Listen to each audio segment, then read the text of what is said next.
Bonjour à toi Johnny. Oui Johnny, avec un D devant le J. Aujourd'hui on va voir comment acquérir, en une action simple, le courage à la base de tous les autres et une bonne dose de lucidité. Ouais, rien que ça.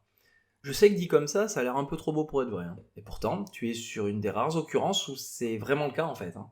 Pire que ça, tout est dans cette vidéo-là, et comme tu es sur YouTube, c'est carrément gratos, hein. Il y a des façons moins efficaces de passer le temps, je pense. Et si tu estimes finalement, après écoute, que ce que je dis est vraiment nul, bah, tu pourras mettre un pouce rouge, un commentaire insultant et t'abonner pour recommencer sur les suivantes. En tout cas, bienvenue sur Dualité.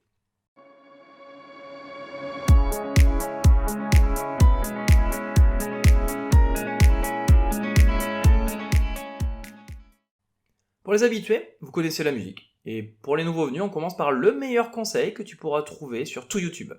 Comme ça, si tu pars, disons, un peu précipitamment, tu auras au moins gagné ça. Le voici. Si tu as n'importe quoi de mieux à faire là maintenant que de regarder une vidéo, fous le camp. Ah, essaye ça, allez, lève-toi maintenant. Tu vas voir, une fois debout, difficile de rester inactif et de ne pas faire un pas en direction de ce que tu sais est bon pour toi. Vraiment bon pour toi. Garde ça en tête si ça peut t'aider. Ne vise pas un accomplissement, un but, une chose à faire. Quand tu commences à t'éteindre, à t'endormir, fais juste en sorte de te retrouver debout. Il y a même une époque où je me laissais carrément rouler hors du canapé ou du lit pour m'y obliger. Oui, je sais, c'est scandaleux, mais c'est toujours mieux que de rien faire au final, non? Si c'est fait, si vous êtes revenu ou si vous étiez déjà au clair avec vous-même concernant vos accomplissements du jour, on commence par un petit peu de contexte. Nous vivons dans une galaxie lointaine, très lointaine, où se déroulent d'incroyables aventures. Ah non, ça c'est un autre truc. Nous vivons dans une galaxie de taille moyenne, dans la périphérie banale de celle-ci, autour d'une étoile elle aussi moyenne, normale. Pourtant, notre planète abrite la vie, et même la conscience. Enfin, au minimum la tienne, puisqu'il semble impossible qu'on y réfléchisse vraiment bien d'être certain de celle des autres autour de soi. Tu es donc, au moins toi, quelque chose d'exceptionnel, au milieu d'un bout d'un univers banal. Eh bien cette pensée-là, si elle n'a l'air de rien pour l'instant, tu vas te rendre compte ici à quel point elle est limitante.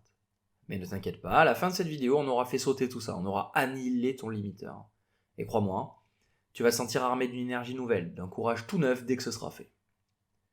Pour bien que vous compreniez l'idée essentielle, franchement presque magique qu'il y a derrière cette vidéo, et on ne va pas attendre la toute fin pour la révéler, rassure-toi, on va d'abord faire un tour du côté des sciences et regarder ce que leur avancée a produit comme histoire. À chaque fois qu'on a cru qu'un truc était exceptionnel, presque immuable, ça s'est systématiquement avéré faux. Et les étoiles sont immortelles et inchangées? Raté. Elles peuvent même exploser.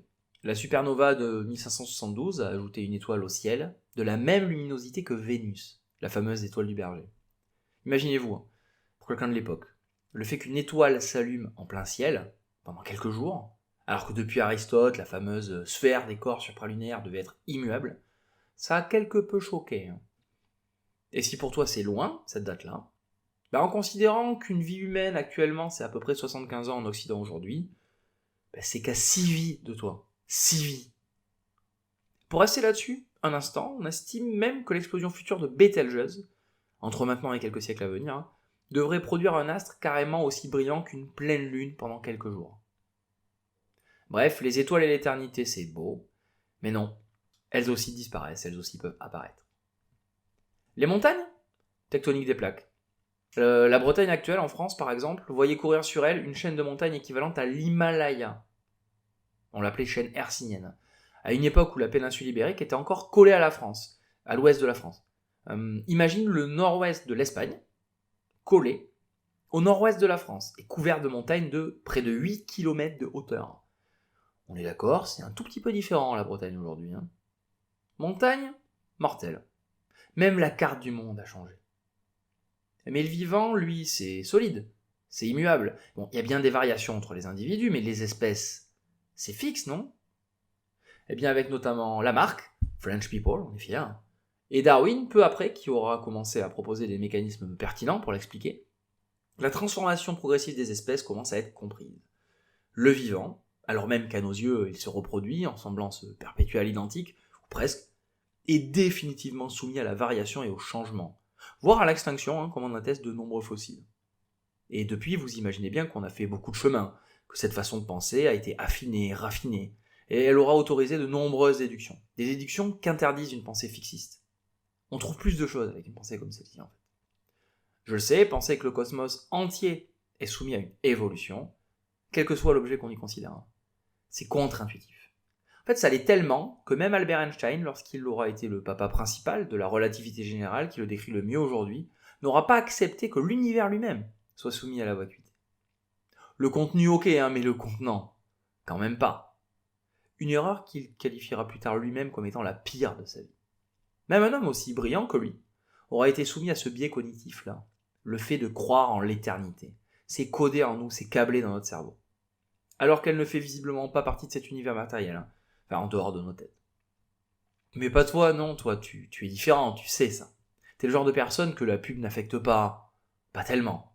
T'as même un instinct pour les statistiques et les probabilités qui t'empêchent de faire les erreurs classiques des autres êtres humains, n'est-ce pas c'est là le secret, quand tu acceptes de subir les blessures narcissiques, quand tu acceptes que tu es normal. Tu débloques une force insoupçonnée. C'est ce qu'on va voir ici. Comment le fait d'accepter réellement que nous sommes des personnes juste normales nous libère au point de parfois nous rendre exceptionnels. On nous dit partout que nous sommes spéciaux, que nous sommes uniques, que nos idées et nos opinions ont vraiment de la valeur, que nous sommes presque des miracles si on les écoute. Oui, tu es exceptionnel, comme tout le monde.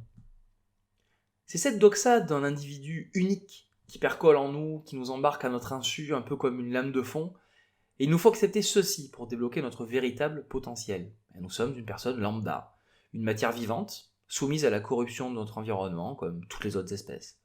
Un habitant d'une planète qui tourne autour d'une étoile moyenne, dans la banlieue d'une galaxie banale, située dans une portion d'univers tout ce qu'il y a de plus classique. Mais au fond, quand tu essaies de le ressentir vraiment, pas vraiment toi, t'es quand même un peu spécial. Toi, si tu décides de faire un régime par exemple, tu peux, par l'affirmation de ta volonté, décider de ne pas manger du tout de chocolat, là où la plupart des autres échouent. Non, tu vas échouer comme les autres. Alors, sachant ça, contente-toi de ne pas en acheter. C'est là, à travers cet acte-là, que ta volonté sera au-dessus de celle des autres, que tu réussiras vraiment. Dès lors que tu acceptes ta normalité, que tu vas faire comme les autres, tu agis dans le sens qui te permet d'atteindre petit à petit tes objectifs. Alors certes, ça ne se voit pas instantanément, mais un jour, on te regarde et on se dit, tiens, elle a changé, elle est plus belle, plus compétente, plus ce que tu veux en fait. Là, ça dépend de ce que tu auras choisi de fixer comme objectif. Mais tu vois l'idée, à la fin, c'est toi qui gagne. Se croire exceptionnel, meilleur que la moyenne, c'est le plus sûr moyen d'échouer. C'est peut-être même pour ça qu'on te le vend autant, qui sait, pour que tu restes à ta place. La vérité, c'est qu'il faut une bonne dose de volonté, de courage, de sagesse pour accepter cette blessure narcissique, qui consiste à dire que tu n'es pas différent du reste de l'univers. Pourtant, c'est pour moi ce courage-là qui donne le sein à tous les autres, qui fait que tu te lances, que tu échoues, que tu te relèves, et qu'un jour, on finit par te montrer du doigt en disant « lui, elle, est remarquable ». Parce que si tu crois que le talent sans aucun travail, sans faire des choses soi-même, ça existe, c'est que tu sous-estimes sûrement le travail par lequel les autres sont passés. Et puis, croire que seule la chance peut te tirer d'affaire comme elle l'a fait pour ces autres-là, n'est-ce pas là la meilleure excuse pour ne rien entreprendre toi ? C'est donc également la meilleure manière de ne pas progresser, donc de finir plus en retard encore, dans ce monde où, pour simplement rester à ta place, alors que le décor lui-même bouge, il te faut déjà courir un peu. Je vais te dire la différence entre la plupart des gagnants et la plupart des perdants. Les gagnants savent être lucides, donc anticiper, et agir dans le sens de leurs anticipations.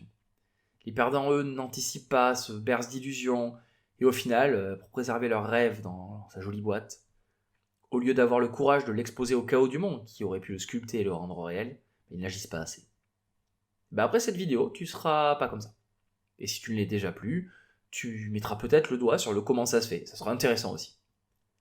Avant de présenter ses meilleurs fruits, et la façon de se mettre dans cet état d'esprit, celui où tu acceptes d'être normal, ce secret qui te fait anticiper avec lucidité l'avenir le plus probable, qui te donne un raccourci pour embrasser le réel et le tirer en direction de tes rêves, de tes aspirations.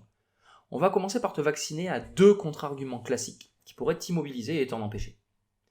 Non, être normal, ce n'est pas synonyme d'être mauvais. Non, être normal, ce n'est pas ne pas avoir de traumatisme. Tu peux penser principalement de 2 façons finalement. Et comme je l'ai dit dans l'une de mes vidéos précédentes, l'une d'elles donne de meilleurs résultats pour agir que l'autre. L'autre donne de meilleurs résultats pour comprendre que l'une. Si tu as une approche causale, déterministe, on dit étiologique, tu vas te dire que seul le contexte influence qui tu es, et que tu es condamné par les événements, par ton vécu passé et ton environnement actuel. Si c'est vrai, quelle chance tu as! Cette vidéo va te déterminer à modifier certaines de tes dispositions mentales, ce qui va modifier certaines de tes habitudes. Et finalement, ça pourra peut-être donner naissance à un être neuf, plus en phase avec ses idéaux. Pour ma part, je crois que nous penser librement déterminés, même si ça s'avère faux, cette approche dite téléologique, où on se considère davantage guidé et dirigé par le but qu'on s'est fixé que par nos déterminismes, elle a, elle, l'avantage de nous mettre davantage en action. Si tu embrasses cette idée-là, tes traumatismes, et je sais la gravité que peuvent avoir certains, et malgré ça, je maintiens mes propos, ils ne doivent pas être une excuse pour ne pas agir, mais plus des motivations à vouloir dire un jour, malgré ça, j'ai. Je rappelle ici, au passage, qu'aller voir un psy pour prendre soin de sa santé mentale quand tu détectes que quelque chose ne va pas aussi bien que tu le voulais, est aussi normal que d'aller voir un ophtalmo parce que ta vue diminue. Encore faut-il y aller, non pas pour y trouver un simple réconfort, nous permettant de poursuivre notre inaction, mais bien pour y trouver un moyen de dépasser ce qui nous entrave. Mieux, pour faire jouer cette violence subie comme un moteur. Je crois pour ma part qu'un traumatisme, s'il est très difficile à vivre, mais même à revivre, dès lors qu'on y replonge, peut nous renforcer à terme. Là où un confort, qui serait acquis sans effort personnel véritable, devient une chambre douillette. Un peu comme une chambre capitonnée dans un hôpital psychiatrique. Un endroit tellement sans risque et sans espoir qu'il te plonge dans l'inaction la plus totale. Quand on est contraint par le monde, on bouge souvent beaucoup plus que quand rien ne nous presse, vous ne croyez pas? Dernière remarque, on a fait passer un test demandant aux gens d'indiquer leur score de bonheur, de sentiment de bonheur sur 10. En Occident, en général, le score moyen est d'environ 7. Quand on prend le cas de quelqu'un qui gagne au loto, et qu'on regarde son score de bonheur 2 mois après, il est revenu à 7. Et le plus étonnant, c'est que dans le cas opposé, celui d'un accidenté de la route conduisant une paraplégie par exemple, 2 mois après, c'est aussi revenu à 7. Il semble que l'être humain soit plus résilient que ce qu'on peut imaginer. Et c'est une bonne nouvelle, d'autant que ça serait pas mal d'être normal dans ce cas-là. Il semble aussi qu'il soit illusoire de penser se sentir plus heureux en obtenant quelque chose sans effort. Ne laissez pas vos traumatismes vous dominer, sachez-le, vous avez le pouvoir d'agir malgré eux. D'ailleurs, la plupart du temps, c'est ce que vous faites déjà au quotidien. Et sinon, certaines personnes peuvent vous y aider. Bien, cette précision importante étant faite, voyons comment accepter sa propre normalité peut vous conduire à être meilleur, bien meilleur. En fait, ça a 2 conséquences très positives. Ça vous permet d'agir, et ça vous rend bien plus lucide. Tu le sais, tu ne vas pas souvent oser confronter ton projet, une part de ton âme, ta production, au monde, aux autres, parce que tu as peur des retours. Quand tu acceptes d'être normal, voilà ce que tu vas penser. J'ai jamais dessiné, et si je m'y mettais demain, je ne risquerais pas de produire la Joconde tout de suite à l'instinct, c'est normal. Eh bien pour mon projet, oui, mes premiers travaux vont être mauvais. Mais ils porteront les graines pour mieux, et mon expérience, mon endurance vont me permettre petit à petit de les faire germer. Oui, mes posts sur les réseaux sociaux vont attirer des commentaires négatifs, et je vais faire 20 vues au départ en moyenne. Oui, je vais faire une connerie en rénovant cette maison à un moment ou à un autre pendant la rénovation. Eh bien cette lucidité, elle te permet de te lancer, sans un espoir démesuré et sans accuser le coup violemment quand il y a un problème, mais bien de te lancer. Comme le dit ce célèbre dicton, le premier pas c'est déjà la moitié du chemin. Alors peins, écris, couds, construis, tourne, innove, poste, compose. Bref, ose. Franchement, c'est normal, ça ne va pas être vraiment bon au départ, mais c'est le seul chemin qui va te permettre de le devenir. Autre volet intéressant, vraiment intéressant je trouve. Si tu te considères comme normal, tu sais qu'il est normal. Disons par exemple d'avoir un problème important avec une voiture quand tu la possèdes depuis quelques années. Le jour où ça t'arrive, tu as donc mis de l'argent de côté pour... Parce que ça va arriver. Et tu ne penses pas que le monde s'acharne sur toi spécifiquement ce jour-là, tu as anticipé. Tu achètes une maison et tu as des travaux à faire. Tout le monde en a en général pour 10% de plus. Et tout le monde a du retard.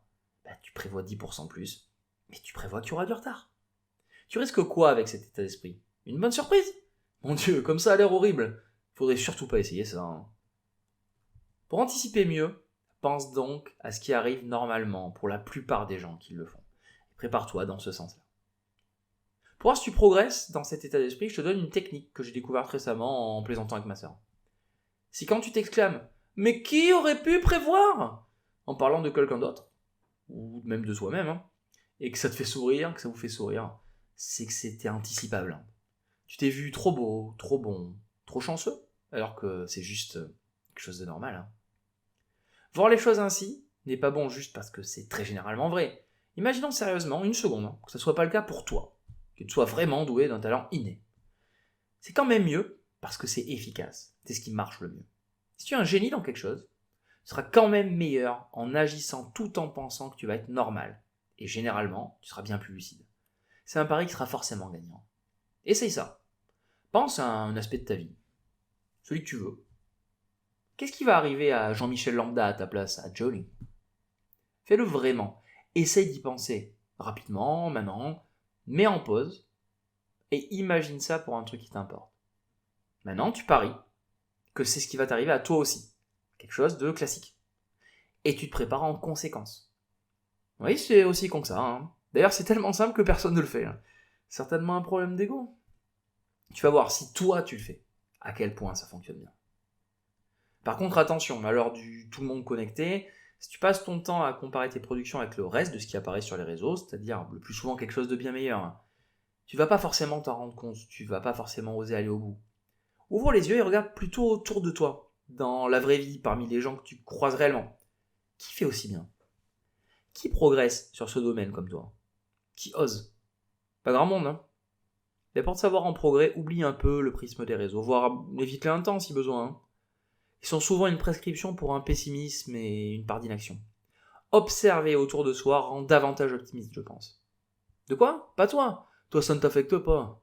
T'es donc pas quelqu'un de normal, c'est ça, Bon, t'as encore du chemin à faire pour intégrer mon idée, Après avoir dit ça, attention quand même. C'est vrai, tout le monde ne peut pas être fait pour tout et n'importe quoi. Et les rêves, ça change au cours d'une vie. Parfois, on confond la réalité d'une vie avec l'idéal qu'on s'en représente. C'est pourquoi demande-toi toujours, à un moment de ton avancée, si les sacrifices associés sont OK pour toi, ou au moins s'ils peuvent le devenir à l'usage. On ne devient pas un champion olympique sans les heures d'entraînement, la rigueur, la diététique qui va avec, par exemple. Aussi, renseigne-toi auprès de ceux qui savent, sur les réelles difficultés du quotidien d'une personne dont le style de vie est celui auquel tu aspires. Tu serais surpris du nombre de retours de mails qu'on peut obtenir en disant poliment qu'on aimerait faire une activité X et qu'on aimerait connaître les difficultés réelles d'une personne d'expérience avant de nous lancer. Bon, activité X, t'as compris, fais pas semblant, arrête de sourire. Ne confonds pas l'idéal avec le réel. Et garde cette idée en tête. Ça, c'est mon mantra personnel. N'aspire pas à être un géant, aspire à rêver de réalité. Pour finir, je le redis. Non, tu ne vas pas peindre la Joconde à l'instinct alors que tu débutes juste. Tu vas produire quelque chose que tu jugeras toi-même comme étant médiocre quelques temps plus tard. Mais c'est ce que tu dois accepter pour progresser, devenir vraiment bon. Et si tu penses que c'est trop tard, n'oublie jamais. Il y a 2 bons moments pour planter un arbre et en tirer des fruits. Il y a 20 ans et maintenant. Le pire que tu risques au final, c'est de démontrer ta liberté et ton courage à ton entourage. Peut-être même de devenir plus tard un exemple. Finalement, accepter d'être réellement normal. C'est peut-être ça qui te sépare du fait de pouvoir devenir vraiment exceptionnel. Alors essaye. Cette vidéo est à présent terminée, ou presque. Si elle t'a plu et qu'elle t'a mis la patate, j'en suis très heureux. Et c'est pour ça que je fais ça. Tu peux même avoir envie de m'encourager. Pour ça, un pouce en l'air, c'est juste en dessous de la vidéo, ou un abonnement. À ce stade pour la chaîne, sans mentir, j'en ai vraiment besoin. Bon, bien sûr, cette vidéo n'est pas parfaite, alors n'hésite pas à la compléter ou à en cibler les limites en commentaire. Je suis certain que ça profitera à tous. Portez-vous bien, et en attendant la prochaine, je vous dis à très bientôt sur Dualité.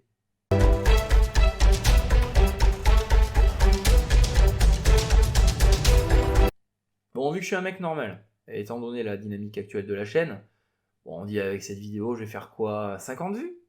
Allez, on va parier là-dessus.